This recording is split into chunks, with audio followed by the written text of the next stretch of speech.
নমস্কার সবাইকে। কেমন আছেন আপনারা সবাই? আশা করি আপনারা সবাই খুব ভালো আছেন আর আমিও খুব ভালো আছি। আজকে জন্মাষ্টমীর স্পেশাল একটা ভিডিও নিয়ে চলে এসেছি। আশা করি আপনাদের সবার খুব ভালো লাগবে। জন্মাষ্টমীর দিন আমি কি করেছি, গোপালকে কি ভোগ দিয়েছি সব কিছুই থাকবে আজকের এই ভিডিওতে। প্রতি বছরের তুলনায় এবারে জন্মাষ্টমীটা আমার কাছে একটু বেশিই স্পেশাল। কারণ বিয়ের পর এই বাড়িতে এটাই হচ্ছে আমার প্রথম জন্মাষ্টমী পুজো পালন করা হবে। তো সেদিন প্রথমেই হচ্ছে একদম স্নান করে রেডি হয়ে সোজা চলে যাই গোপালের অভিষেক করানোর জন্য। আর এই ভিডিওটা অলরেডি আমি রিলস হিসেবে আপলোড করে ফেলেছি, তাই হচ্ছে পুরো ভিডিওটা আর আমি আপলোড দিলাম না, শুধু ছোট ছোট কয়েকটা ক্লিপ দিয়ে দিলাম। সেই দিনের সবথেকে ইন্টারেস্টিং জিনিস হচ্ছে আমি আর আমার গোপাল ম্যাচিং ড্রেস পরেছিলাম। দেন হচ্ছে আমি গোপালকে একদম রেডি করে তার আসনে বসিয়ে দেই। আমি যখন ওইদিকে হচ্ছে গোপালকে রেডি করছিলাম, তখন মা হচ্ছে এদিক দিয়ে পিঠার সব কিছু রেডি করছিল, ভোগের জন্য যা যা দরকার সব কিছুই রেডি করছিল। তো আমি ঠাকুর ঘর থেকে বের হওয়ার পর দেখি যে ভোগের জন্য সব কিছুই প্রায় রেডি হয়ে গিয়েছে। মার ক্ষীর করাটাও অলমোস্ট ডান হয়ে গিয়েছিল। আমি আসার পর একটু ক্লিপ নেওয়ার সুযোগ পেয়েছি। দেন এখানে হচ্ছে মালপোয়া পিঠা ভাজা হচ্ছিল, তাই ভাবলাম যে এখানে বসে বসে আমিও একটু টুকিটাকি ক্লিপ নেই ব্লগের জন্য। আর এই পিঠাগুলো কিন্তু আমিও ভাজতে পারি, বাট ওই দিন সবগুলো পিঠা মাই ভেজেছিল, আমি জাস্ট সামনে বসে বসে দেখছিলাম। মালপোয়া পিঠাগুলো ভাজা শেষ, ওই যে ওইদিকে দেখাও যাচ্ছে একটু। তারপর হচ্ছে মা এখানে রামাতি পিঠা ভাজছিল।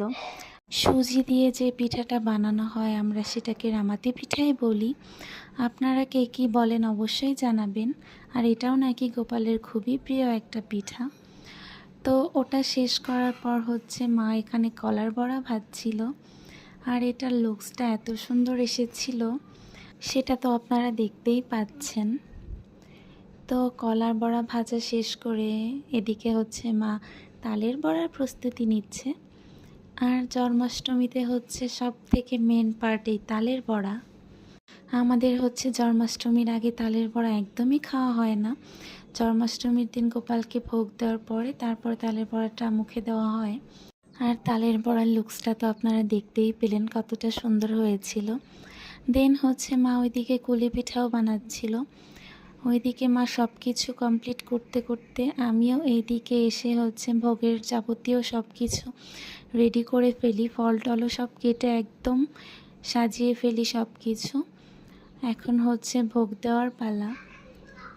এখানে ধান দুব্বো ফুল তো মাস্ট বি লাগবে।